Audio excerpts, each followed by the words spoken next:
हरे कृष्णा। आज हम लोग चर्चा करेंगे चैतन्य चरितामृत आदि लीला अध्याय 2 श्लोक क्रमांक 1 से हम चर्चा चालू करेंगे और देखते हैं कहाँ तक हम इसे कर पाते हैं। ओम अज्ञानतिमिरन्धस्य ज्ञानाञ्जनशलाकया चक्षुरुन्मिलितं येन तस्मै श्रीगुरुवे नमः। श्रीचैतन्यमनोभीष्टं स्थापितं येन भूतले स्वयं रूप कदा मह्यं ददाति स्वपदान्तिकं। वन्देऽहं श्रीगुरो श्रीयुतः पदकमलं श्रीगुरुर्वैष्णवांश्च श्रीरूपं साग्रजातं सहगण रघुनाथान्वितं तं सजीवं साद्वैतं सावधूतं परिजनसहितं कृष्णचैतन्यदेवं श्रीराधा कृष्णपादान् सहगण ललिता श्रीविशाखान्वितांश्च। नमः ॐ विष्णुपादाय कृष्णपृष्ठाय भूतले श्रीमते भक्तिवेदांत स्वामिन् इति नामिने। नमस्ते सारस्वते देवे गौरवाणी प्रचारिणे निर्विशेष शून्यवादी पाश्चात्यदेशतारिणे।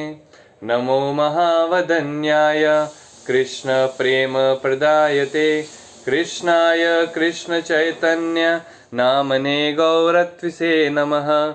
हे कृष्ण करुणा सिंधु दीनबंधु जगतपते गोपेश गोपिका कांत राधा कांत नमोस्तुते।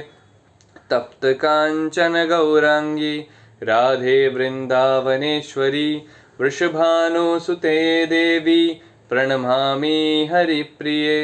वाञ्छाकल्पतरुभ्यश्च कृपा सिन्धुभ्यैव च पतितानां पावनेभ्यो वैष्णवेभ्यो नमो नमः।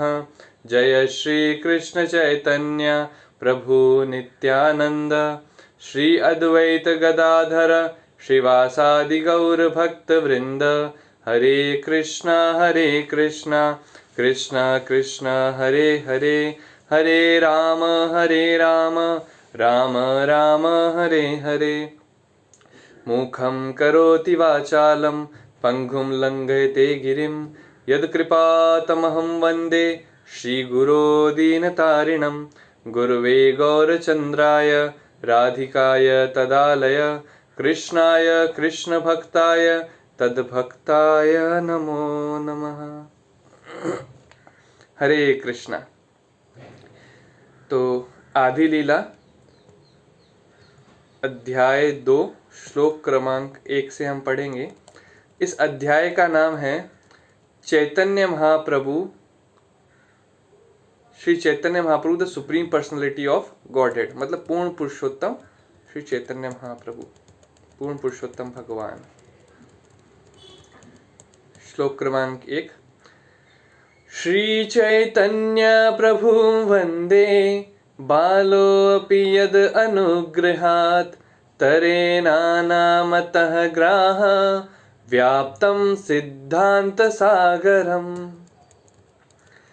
I offer my obeisances to Sri Chaitanya Mahaprabhu, by whose mercy even an ignorant child can swim across the ocean of conclusion about the ultimate truth, which is full of the crocodiles of various theories. मैं चैतन्य महाप्रभु को सादर प्रणाम करता हूँ, जिनकी कृपा से एक इग्नोरेंट बच्चा तैर सकता है इस बहुत बड़े सागर को, सच्चाई के सागर को, वैसा सागर जिसके अंदर कई ऐसी थियोरीज है जो कि क्रोकोडाइल के समान है, मगरमच्छ के समान है। ऐसे सागर को भी एक बच्चा तैर सकता है। और कौन सा बच्चा? इग्नोरेंट बच्चा तैर सकता है चैतन्य महाप्रभु की कृपा से। Purport by Srila Prabhupada. By the mercy of the Supreme Personality of Godhead Sri Chaitanya Mahaprabhu, even an inexperienced boy with no educational culture can be saved from the ocean of nescience, which is full of various types of philosophical doctrines that are like dangerous aquatic animals. The philosophy of the Buddha, the argumentative presentations of the Gyanis, the yoga system of Patanjali and Gautama, and the systems of philosophers like Kanad, Kapila, Dattatreya are dangerous creatures in the ocean of nations. By the grace of Sri Chaitanya Mahaprabhu, one can have real understanding of the essence of knowledge by avoiding these sectarian views and accepting the lotus feet of Krishna as the ultimate goal of life. Let us all worship Lord Sri Chaitanya Mahaprabhu for his gracious mercy to the conditioned soul. तो यहाँ कैसे बताया जा रहा है कि कई ऐसे लोग आए जिन्होंने कई फिलोसॉफियाँ दी, बहुत तरीके का ज्ञान देना चाहा, पर वह जो ज्ञान था वह हम लोगों के लिए असली में बना ही नहीं था। जैसे कि जो भगवान के ही अवतार आए, जो बुद्ध, उन्होंने भी कुछ फिलोसॉफी दी, पर हम उस फिलोसॉफी को भी नहीं मानते। तो इसके लिए आचार्यगण बताते हैं कि जिस भी रूप में भगवान गुरु को चुनते हैं, उस रूप में जो उन्होंने ज्ञान दिया है हम उसको एक्सेप्ट करते हैं। जैसे कि प्रभु कृष्ण रूप में आए तो उन्होंने गुरु चुना संदीपानी मुनि को, इसलिए हम कृष्ण के द्वारा दी गई भगवत गीता को ग्रहण करते हैं। भगवान जब राम के रूप में आए तो उन्होंने गुरु चुना विश्वामित्र एवं वशिष्ठ को, तो उनके द्वारा जो रामायण का ज्ञान है उनके जीवन से, वह भी भक्त लोग, वैष्णव लोग उसको ग्रहण करते हैं। पर जब भगवान आते हैं बुद्ध के रूप में, तब उन्होंने कोई गुरु नहीं चुना और इसलिए हम उनके ज्ञान को एक्सेप्ट नहीं करते, क्योंकि उन्होंने ज्ञान स्वयं से प्राप्त किया और भगवान स्वयं बताना चाहते हैं कि स्वयं से पाया गया ज्ञान जो है वो पूर्ण रूप से सत्य नहीं होता, उसके अंदर वो जो कंक्लूजन है वो सच हमेशा नहीं होता। तो ये चीज़ हमने यहाँ जानी और आचार्यगण ऐसा टीका में बताते हैं, तो उस हिसाब से हम ये बता रहे हैं। कई और भी सिस्टम आए फिलोसॉफी के, जैसे पतंजलि के द्वारा योगा सिस्टम या गौतम के द्वारा। तो जो पतंजलि का सिस्टम है वो जो आपके इस कलयुग के लिए वैलिड नहीं होता है।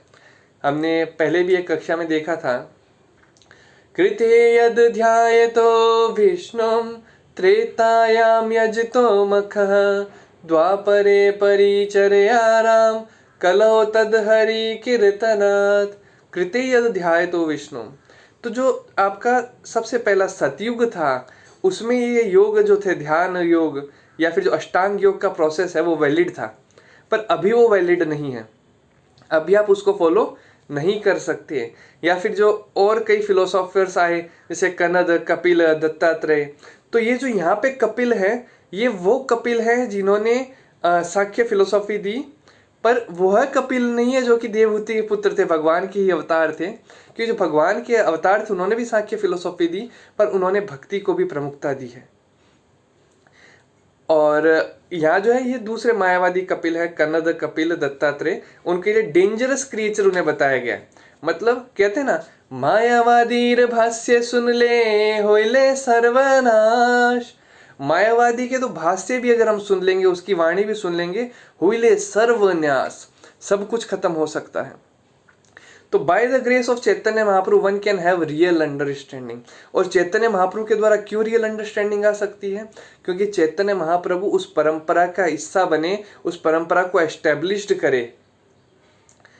जैसे आप अगर पढ़ेंगे भगवत गीता में, एवं परंपरा प्राप्तम इमं राजश्रयो विदु सकालेन महता योग नष्ट परंतप। सकालेन महता योग नष्ट परंतप, समय के साथ वो परंपरा नष्ट हो गई थी जो कृष्ण ने स्टार्ट करी थी। और किसको बोल के? पहले उन्होंने सूर्यदेव को बोला और विवस्वान, उनको बोलते बोलते वो आगे चली परंपरा, पर वो परंपरा नष्ट हो गई समय के साथ में। और उसी परंपरा को दोबारा एस्टेब्लिश करने के लिए प्रभु स्वयं आते हैं और अर्जुन को ज्ञान दे रहे हैं। और वो जो परंपरा है, जो परंपरा भगवान के द्वारा चालू करी गई, तो ब्रह्म संप्रदाय के अंदर, उसी परंपरा के अंदर श्री चैतन्य महाप्रभु प्राकट्य लेते हैं, प्रकट होते हैं, अपनी लीलाएं करते हैं और उस परंपरा को और आगे भी बढ़ाते हैं। तो इसलिए क्योंकि परंपरा में नॉलेज आ रहा है, इसलिए नॉलेज परफेक्ट है, हमें रियल अंडरस्टैंडिंग देता है। और चैतन्य महाप्रभु कौन है? चैतन्य महाप्रभु स्वयं कृष्ण ही है। श्रीमद् भागवतम में भी एक श्लोक आता है, कृष्ण वर्णम त्विषा कृष्णम संगोपंगास्त्र पार्षदम यज्ञ संकीर्तन प्रारेर यजंती ही सुमेधसा।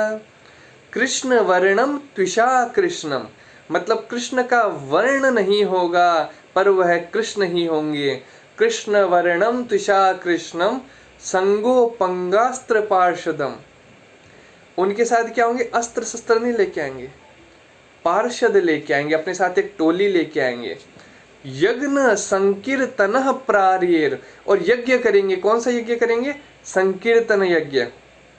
हरे कृष्णा कृष्ण कृष्ण हरे हरे, हरे राम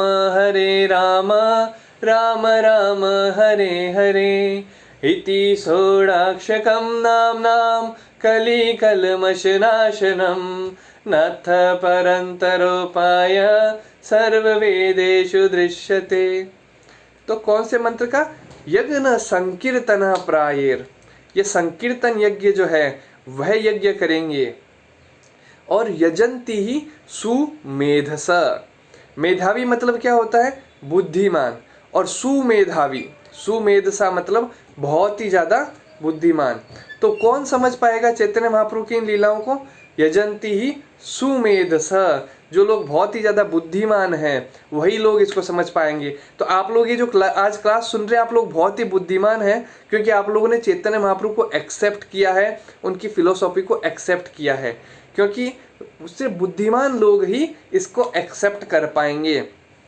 तो आगे फिर परफेक्ट में, let us all worship lord Shri Chaitanya Mahaprabhu for his gracious mercy to the conditioned soul. तो हम श्लोक नंबर क्रमांक 2 पे आते हैं।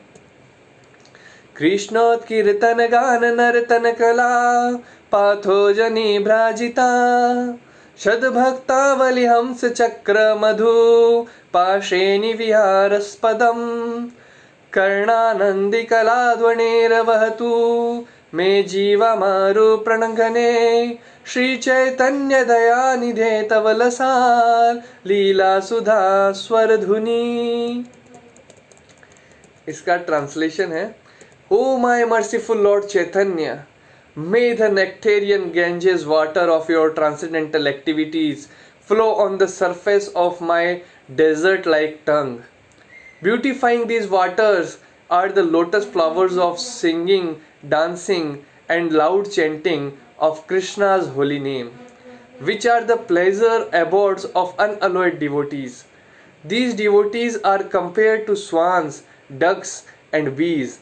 The rivers flowing produce a melodious sound that gladdens their eyes. Purport by Srila Prabhupada.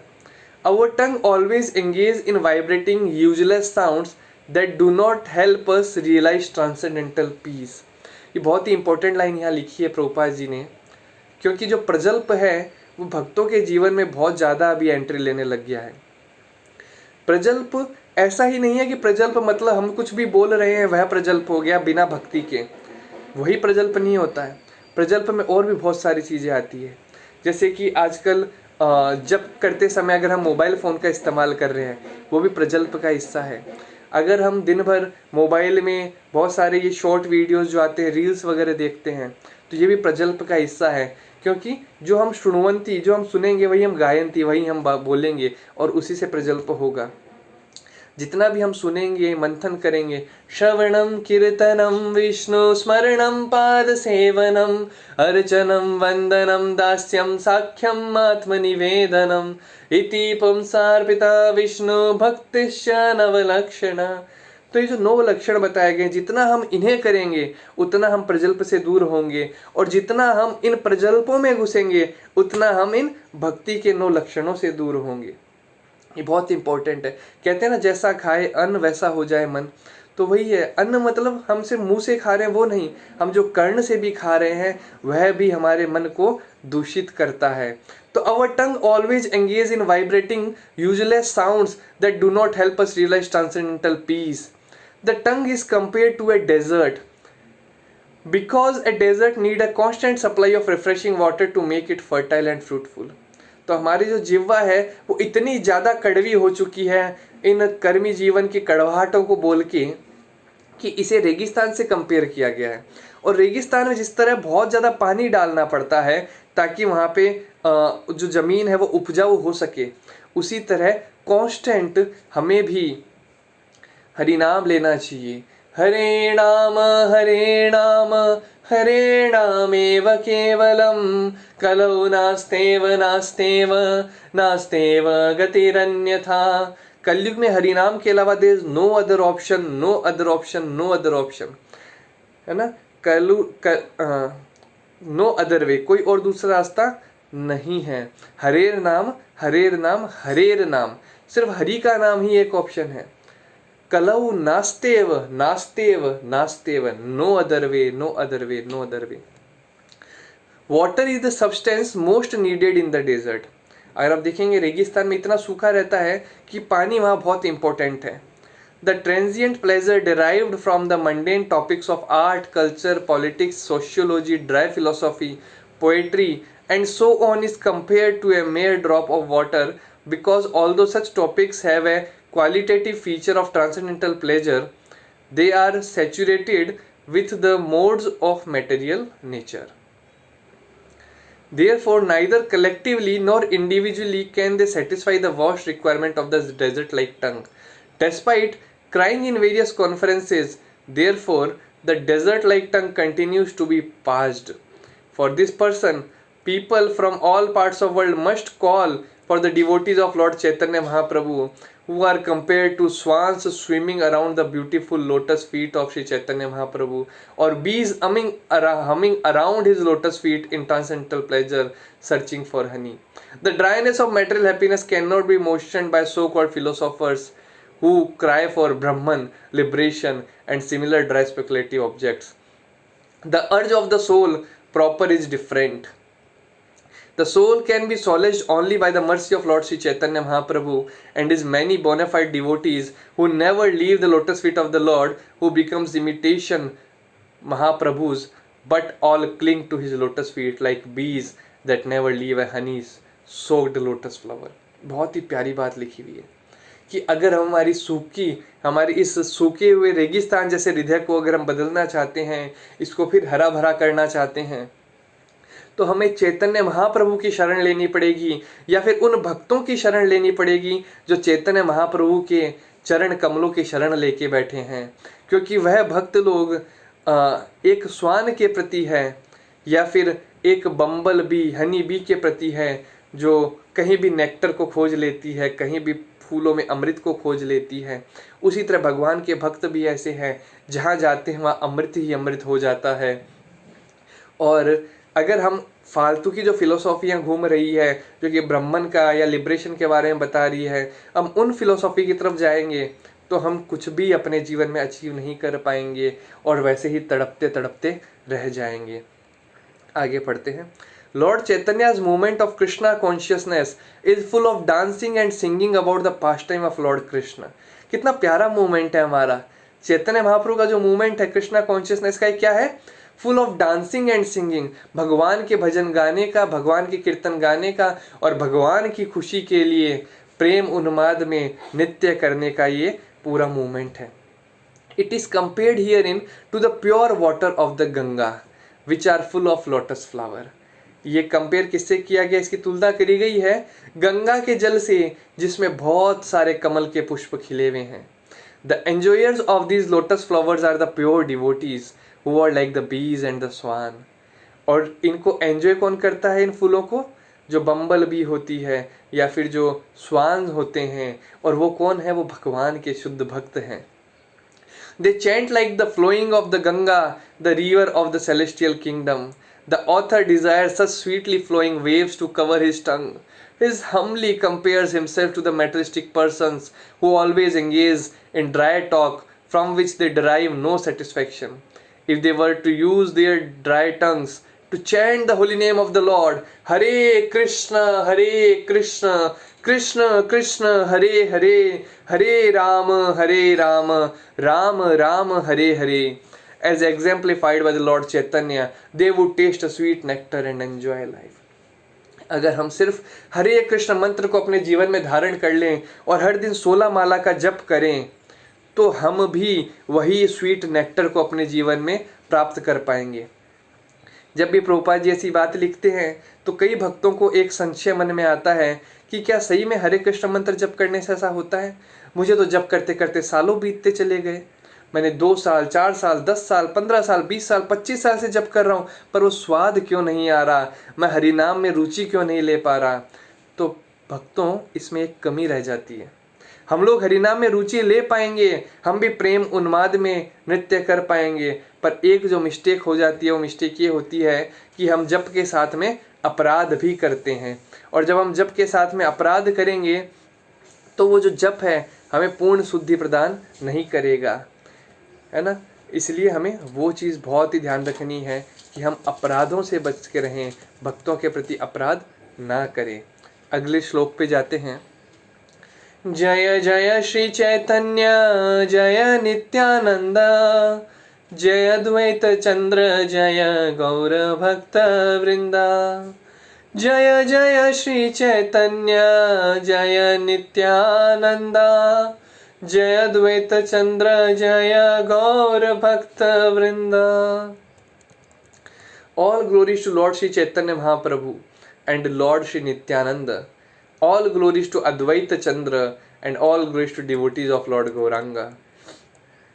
तृतीया श्लोकेर अर्थ करी विवरण, वस्तु निर्देश रूप मंगल चरण। Let me describe the meaning of the third verse of the first 14. It is an auspicious vibration that describes the absolute truth. यद अद्वैतम ब्रह्मोपनिषदि तद अपेयस्य तनुभा, यह आत्मांतर्यामि पुरुष इति सोशाम श विभव। सद ऐश्वर्य पूर्णो याह्या भगवान सा स्वयंमयम्, ना चैतन्यात् कृष्णाज जगति परतत्वं परमिह। Translation: What the Upanishad describe as the impersonal Brahman is but the effulgence of his body, and the Lord known as the Super Soul is but his localized plenary portion. Lord Chaitanya is the Supreme Personality of Godhead Krishna himself, full with 6 opulences. He is the absolute truth, and no other truth is greater than or equal to him. भगवान जो है वो पूर्ण सत्य हैं, उनके ना बराबर कोई है ना उनसे ऊपर कोई है।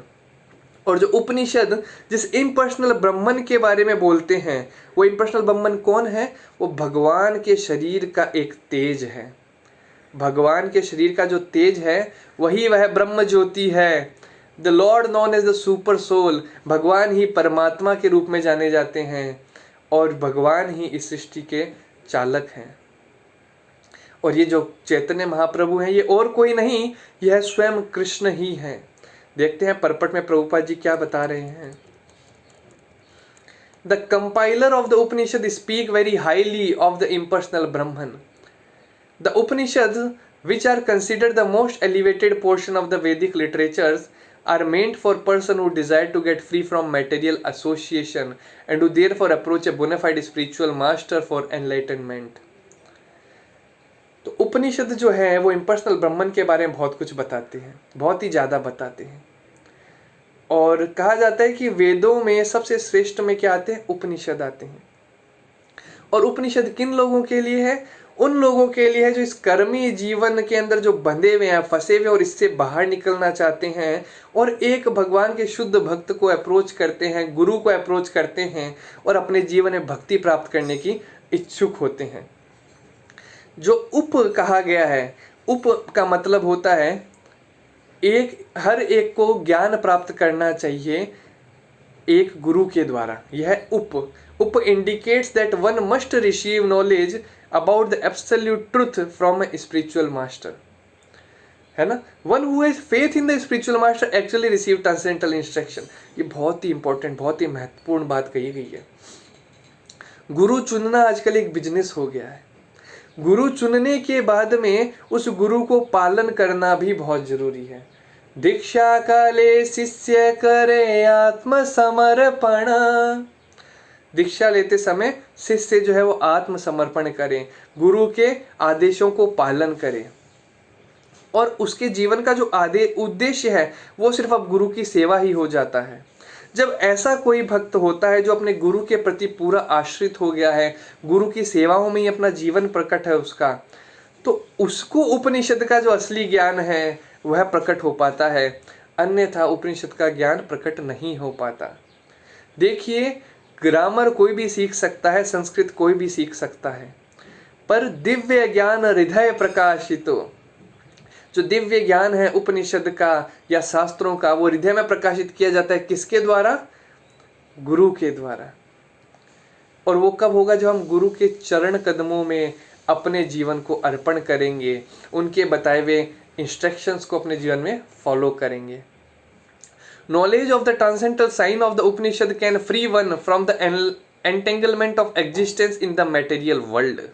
इस संसार के दुखों से भी हमें उपनिषद का ज्ञान मुक्ति प्रदान कर सकता है। And one thus liberated one can be elevated to the spiritual kingdom of God and advanced in spiritual life। और जब ऐसा होगा तब इंसान भगवान के धाम जाने के लिए एलिजिबल होगा, तब तक तो एलिजिबल भी नहीं है। और beginning of spiritual enlightenment is realization of impersonal Brahman. तो भगवान के बारे में जानने का पहला स्टार्ट कहाँ से होता है कि beginning of spiritual enlightenment is the realization of impersonal Brahman. जब किसी को ब्रह्म ज्योति के बारे में नॉलेज मिलता है वो सब। Such realization is affected by gradual negation of material variegatedness. Impersonal Brahman realization is the partial distant experience of the absolute truth that one achieves through the rational approach. तो इवन लोगों को ये जो ब्रह्म ज्योति का ज्ञान भी हो रहा है तो उसको भी क्या कहा गया है कि ये पार्शियल है, ये पूर्ण सत्य नहीं है। जिस प्रकार हम देखते हैं, अगर रेलवे स्टेशन पे देखेंगे तो सबसे पहले हमें ट्रेन की एक लाइट दिखाई देती है, उसके बाद हमें ट्रेन की बोगियां दिखाई देती है और उसके पश्चात हमें दिखता है कि ट्रेन में तो बहुत सारे लोग भी बैठे हैं। या फिर हम देखते हैं दूर से हमें जो पहाड़ी है वो सिर्फ हमें एक हरा हरा दिखाई देता है, पास में हम जाते हैं तो हमें समझ में आता है कि यहाँ तो पेड़ भी हैं, और करीब जाते हैं तो हमें वहाँ कुछ घर भी देखने को मिलते हैं। उसी तरह है ब्रह्म, परमात्मा और भगवान का रियलाइजेशन। तो जो ब्रह्मन है वो उस ट्रेन की लाइट के समान है, और जो परमात्मा है वो उस ट्रेन की बोगी के समान है, और जो भगवान रियलाइजेशन है वो उस बोगी में स्थित लोगों के समान है। और वो कब हमें भगवान रिलेशन हो सकता है? जब हम किसी शुद्ध भक्त के चरणों की धूलि में अपनी शरण खोजते हैं और उसके आदेशों को पालन करते हैं, तभी वो दिव्य ज्ञान हमारे हृदय में प्रकाशित होगा। प्रभुपाद जी यहाँ वही बता रहे हैं, hill is not a smoky cloud but it appears to be one from a distance because of our imperfect vision and in imperfect और smoky realization of the absolute truth spiritual variegatedness is conspicuous by its absence. This experience is therefore called Advaitavad or realization of the oneness of the absolute.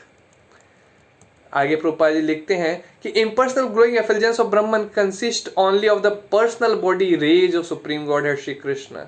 Shri Gaur Sundar or Lord Shri Chaitanya Mahaprabhu is identical with Shri Krishna himself. The Brahman effulgence consists of the rays of the transcendental body.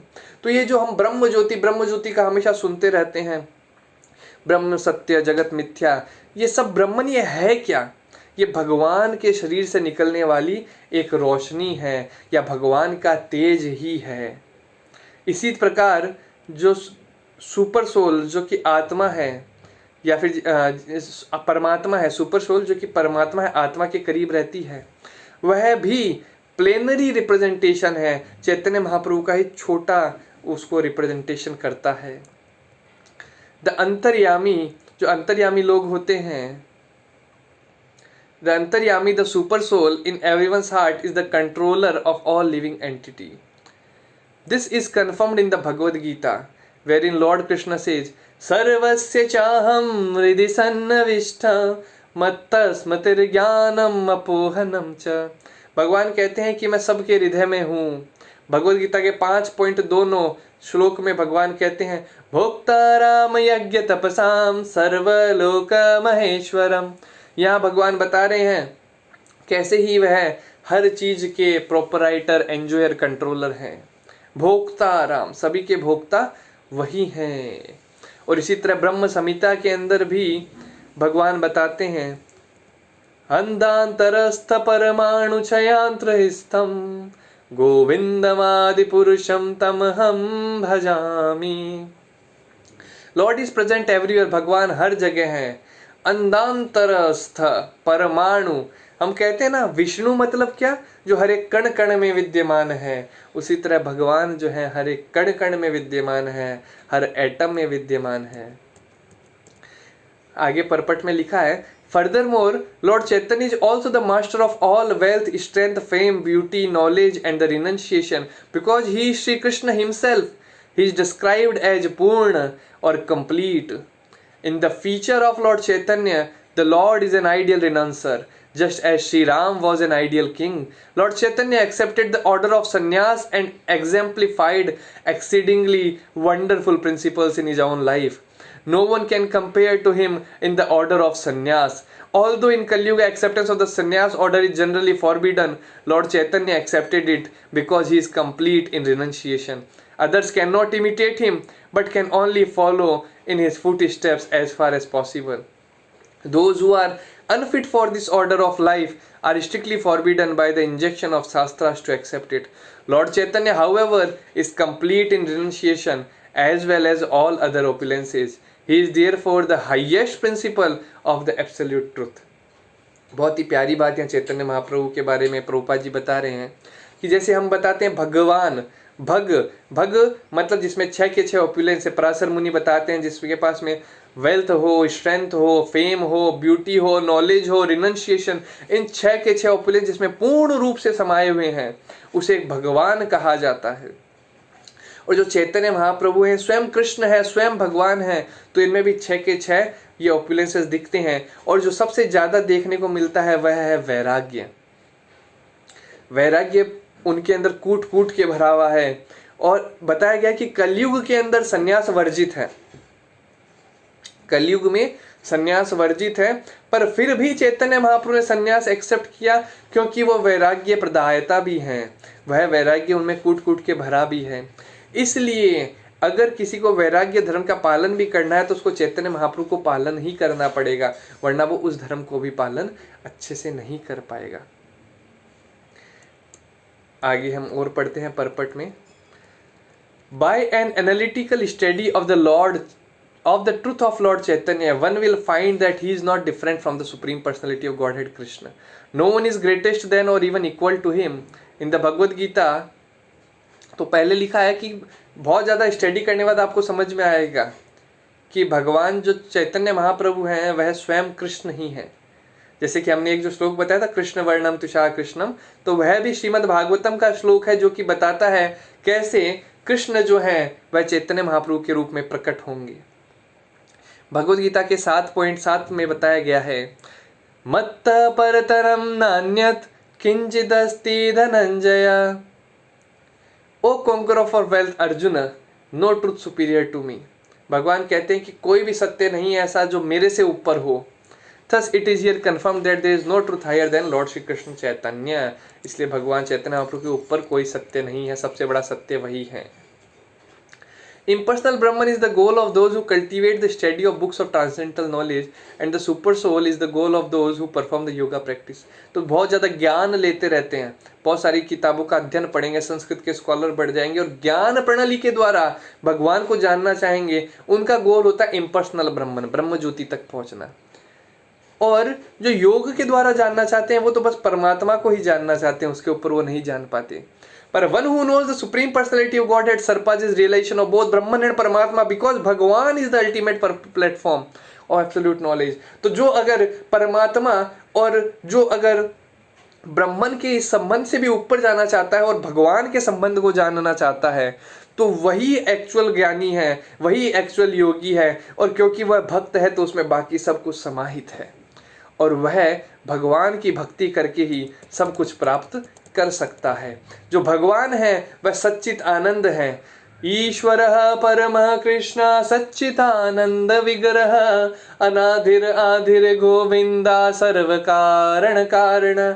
ईश्वरः परम कृष्ण, कृष्ण जो है परम ईश्वर है और उनका शरीर किससे बना हुआ है? सत चित आनंद से। और जो उनके भक्त होते हैं उनके भक्त भी जब भगवान की भक्ति पूर्ण रूप से करते रहते हैं तो इस जन्म के पूर्व, इस जन्म के पश्चात उन्हें भी सच्चित आनंद स्वरूप प्रदान किया जाता है।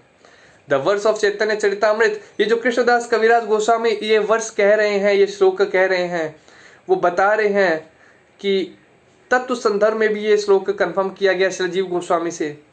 In the English part of the Tat Sandarbha, it is said that the absolute truth is sometimes approached as impersonal Brahman.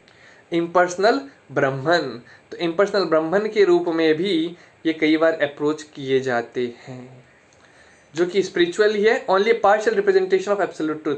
Narayan the predominating deity in Vaikuntha is to be known as an expansion of Shri Krishna, but Shri Krishna the absolute personality, the supreme absolute truth, the object of the transcendental love of all living entities. जो नारायण है वैकुंठ में, वह भी भगवान के एक अंश ही है। इसके बारे में कई भविष्य में चर्चा करेंगे, कैसे भगवान कृष्ण से एक तरफ से राधा रानी, एक तरफ से बलराम जी प्रकट होते हैं, बलराम जी से संकर्षण, संकर्षण से अनिरुद्ध, प्रद्युम्न, अच्युत, इस तरह पूरी एक वो श्रृंखला होती है। नारायण आए, फिर महाविष्णु, शिरोदक्षे विष्णु, गर्भोदक्षे विष्णु, है ना, ये सारे वहाँ से प्रकट होते हैं। इसके बारे में कभी डिटेल में चर्चा करेंगे। तो आज हमने चैतन्य चरितामृत में देखा कैसे चैतन्य महाप्रभु पूर्ण पुरुषोत्तम भगवान हैं, और उनके बारे में हमने श्लोका पढ़े। आदि लीला अध्याय 2 के पहले श्लोक से लेके 5वें श्लोक तक हमने आज पढ़ा। तो आप सबसे विनती है, आपके पास अगर समय हो तो आप बाकी के इसमें जो श्लोक हैं वो भी पढ़ें। हम भविष्य में कोशिश करेंगे उनको भी कवर करें। श्रील प्रभुपाद की जय। हरे नाम हरे नामेव केवलम, कलौ नास्तेव नास्तेव नास्तेव गतिरन्यथा।